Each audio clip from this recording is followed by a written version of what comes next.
এই প্রবাসীদের এক একটা টাকা এমনি ঘামের মধ্যে ভিজা, ঘামে ভিজা। এই পরিমাণ কষ্টের টাকা, প্রবাসীর টাকা।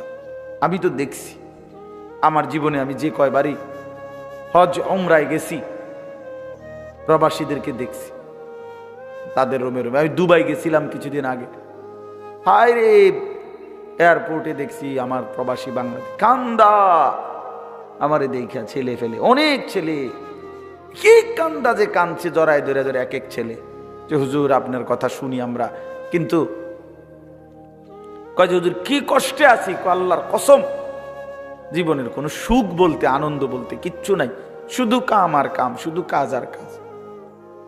এই শুধু বউ বাচ্চার দিকে চাইয়া, সংসারের দিকে তাকাইয়া বুকে পাথর বাইন্দা পড়ে আছি। অসংখ্য প্রবাসী, কলিজার কষ্ট তো বলে না রে বাপ, সে কি পরিমাণ কষ্ট করে। হ্যাঁ, এত কষ্টের বিনিময়ে 32 বছর, এইবারও দেখছি এক ভাই জিদ্দা থাকে 32 বছর ধরে।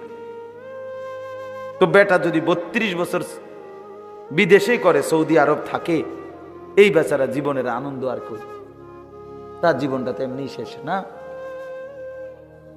তাহলে 32 বছর জীবনের সুখ আনন্দ বিসর্জন দিয়ে যে মানুষটা সংসারের জন্য এত কিছু করলো, সে যদি আইসা দেখে তার ছেলেটা এক ওয়াক্ত নামাজ পড়ে না, মেয়েটা পর্দা করে না, বউ পর্দা করে না, বাজারে মার্কেটে ঘোরে, ছেলেটা সারা রাত মোবাইলে উলঙ্গ ছবি দেখে, গেমস খেলে, আমার বাপ, এর চাইতে বড় জুলুম, বেইনসাফি আর কিছু হইতে পারে না। এটা অনেক বড় অন্যায়। তোমরা ছেলেরা যারা আছো, ভাই বোন, কোন মা বোন যদি প্রবাসীর স্ত্রী মেয়ে শুনে থাকেন আমার কথা, তারাও ভাইবেন,